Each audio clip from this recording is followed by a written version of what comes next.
पर्यावरण को बचाने के लिए कार्बन उत्सर्जन को कम करने के लिए भारत एक बड़े बदलाव की राह पर है।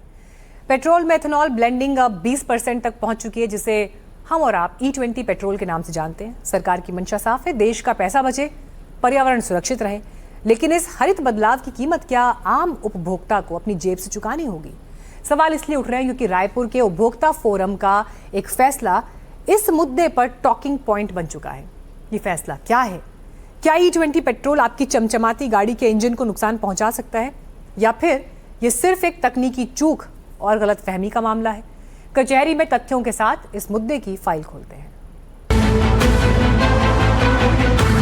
ये रायपुर के रहने वाले डॉक्टर प्रेमराज देवता हैं। जून 2024 में उन्होंने बड़े अरमानों से एक नामी कंपनी की हाइब्रिड कार खरीदी, लेकिन कुछ ही वक्त बाद क्लिनिक से घर लौटते वक्त अचानक गाड़ी बंद हो गई। बार बार सर्विस सेंटर के चक्कर काटने पड़े, टैंक साफ कराया गया, कंपनी के लोग देखने आए, लेकिन समस्या जस की तस बनी रही। डॉक्टर प्रेमराज का ये बयान सुनिए।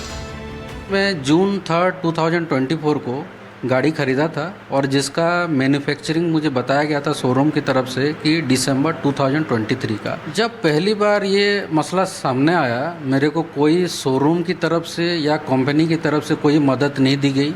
बार बार खाली टैंक को खाली कराया गया और ये बताया गया कि पेट्रोल की वजह से हुआ है, लेकिन स्थायी समाधान कभी नहीं निकला। और वो ठीक करने के लिए गाड़ी लेते थे टेक्निकल टीम के द्वारा, जैसे हायर टेक्निकल टीम है वो सब आते थे ऑल इंडिया लेवल में, लेकिन कभी स्थायी समाधान नहीं कर पाए और बार बार गाड़ी बंद होता रहा। बकौल डॉक्टर प्रेमराज, कंपनी सिर्फ भरोसा देती रही और पेट्रोल पंप की तरफ से भी पल्ला झाड़ लिया गया, लेकिन उन्होंने हार नहीं मानी। जब फिर से जांच कराई तो चौंकाने वाली बात सामने आई। पेट्रोल टैंक में सफेद दही जैसा जमा हुआ पदार्थ निकला। क्या वो इथेनॉल था जिससे इंजन सीज हुआ? जब ये सब प्रॉब्लम हो रहा था, मैं बोला था कि मुझे सोल्यूशन चाहिए जी। कस्टमर, गाड़ी का प्रॉब्लम है, पेट्रोल का प्रॉब्लम है, मैन्युफैक्चरिंग डिफेक्ट है और कोई टेक्निकल डिफिकल्टी है, लेकिन मुझे गाड़ी का सोल्यूशन चाहिए। तो उस टाइम में ये लोग साहब मुझे मना किए थे, पेट्रोल का परीक्षण के लिए पैसा देने के लिए वो आप देंगे बोल रहे थे। तो मैं जब कंज्यूमर फोरम में गया, तब जाके ये लोग SGS एक लेबोरेटरी है वहाँ पे जांच के लिए भेजे हैं, तब जाके उसका रिपोर्ट आया है। डॉक्टर प्रेमराज देवता का सीधा आरोप था कि उनके साथ पारदर्शिता नहीं बरती गई। उल्टा ये कह दिया गया कि अब ना तो कार वापस होगी, ना ही पूरे पैसे मिलेंगे। गाड़ी मेरा मैन्युफैक्चरिंग जो था जनवरी 2023 का था, तो लगभग वो 17 महीना पुराना था और उस टाइम में गाड़ी E20 कॉम्पेटिबल नहीं था।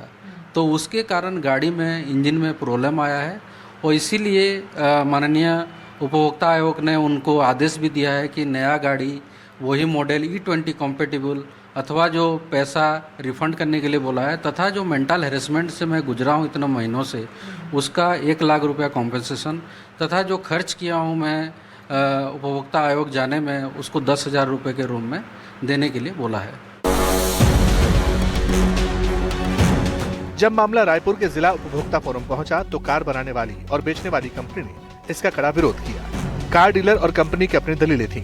कोर्ट में कंपनी के मैनेजर ने कहा, यह खराबी गाड़ी में तकनीकी कमी के कारण नहीं, बल्कि बाहरी कारणों की वजह से हुई है, इसलिए यह मामला वारंटी के दायरे से बाहर है।